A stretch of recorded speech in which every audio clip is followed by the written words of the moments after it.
చీమలు దూరని చిట్టడవిలో ఓ సింహం ఉంటూ ఉండేది.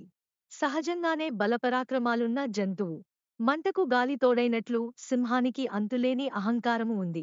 అడవిలో బ్రతికే తదితర మృగాలన్నిటి చేత అడ్డమైన చాకిరీ చేయించేది.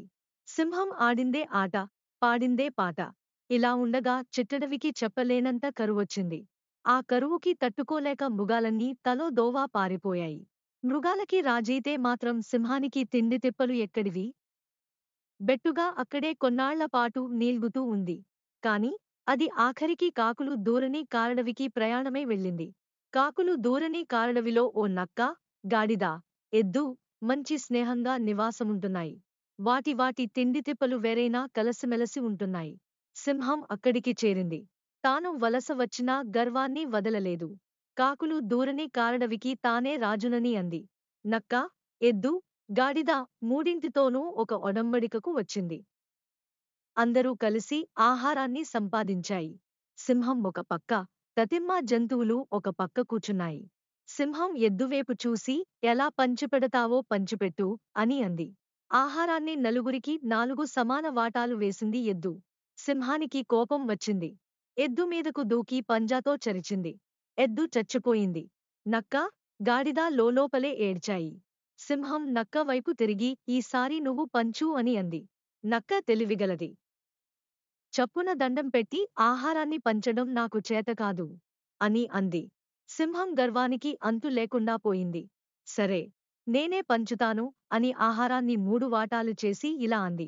నేను మృగరాజుని కనుక ఒక వాటా నాది, రెండో వాటా మీతో పంచుకోవాలి కనుక నాది అని అంటూ 3వ వాటా కాలు నొక్కిపెట్టి, దమ్మునుంటే 3వ వాటా తీసుకోండి అని అంది.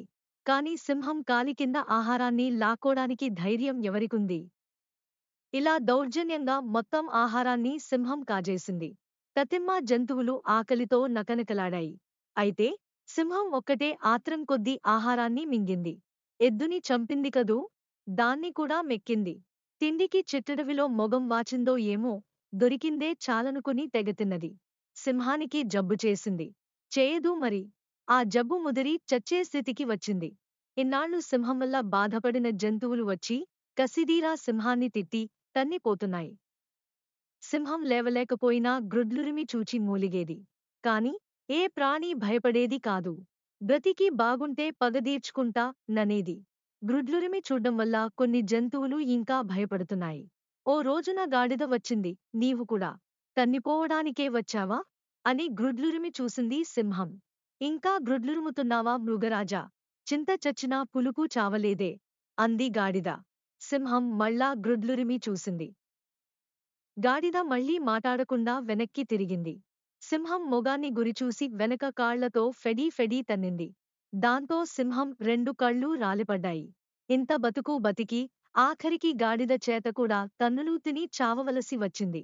అయ్యో, నాదెంత దిక్కుమాలిన చావు అని ఏడ్చింది సింహం. కాని ఎవరికి జాలి?